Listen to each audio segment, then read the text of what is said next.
What is going on with Omar? I've been reading these reports for 2 years about how corrupt and crooked she is. How the hell? Then she tells us how to run our country. Can you believe it? How the hell did Minnesota elect her? So our country happens to be her country, but everyone knows what he was implying there, right? A day after calling racial sensitivity training racist, Trump launched an attack on an American lawmaker amid a larger racist monologue about refugees.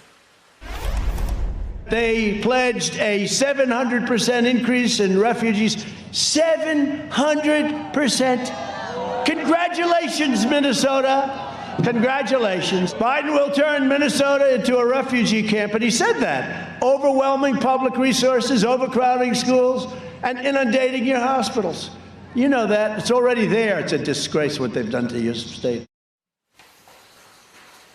So much for the shining city on the Hill. Joining our conversation, Democratic strategist Aisha Mills and Democratic pollster Cornell Belcher. I'm sometimes gobsmacked and speechless, but I think that the result of this is that voters will be mad and they will drive turnout for anything but that. That is not how anybody sees America, except the people who, in the middle of a pandemic, not wearing a mask, who go to Trump's events, see America. Cornell.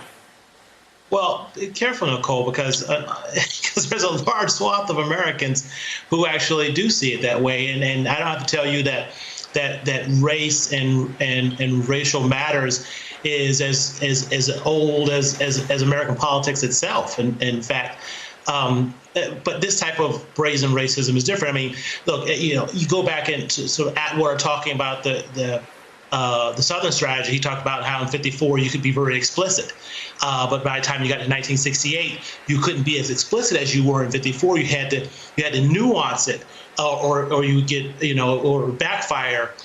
You get blowback. I don't know where we are right now. We'd hope that as the years continued, you would have to be even more nuanced till it went away. But Donald Trump he doesn't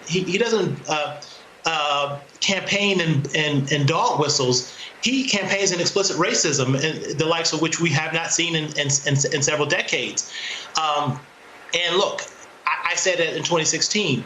It's the racism, stupid. It is, in fact, the backlash and the fear and the anxiety that comes from having the first African-American president. For the first time in our country's history, the vast majority of white voters said, I want the country to go in this direction, and a new coalition of both whites and the browning America said we want the country to go in this direction, and it was a majority. So there's a lot of anxiousness out there, and he's feeding and fanning that anxiousness. So I would not be at all surprised if he does once again garner the 46 or 47% of the electorate that he did in 2016. Cornell, do you think it's a good closing message? I mean, we've spent, in my opinion, too much time talking about the Trump base and not enough time talking about the Trump coalition. Is this the broad message to the Trump coalition, or is this the hardening of the Trump base? I think it's the hardening of his base. Look, Nicole, what the heck else is he going to campaign on? It was COVID. I mean, the economy. Racism is about all he's got. So yeah. I don't think there's not a lot there besides the racism. Without racism, the emperor has no clothes. Hey there, I'm Chris Hayes from MSNBC. Thanks for watching MSNBC on YouTube. If you want to keep up to date with the videos we're putting out, you can click subscribe just below me, or click over on this list to see lots of other great videos.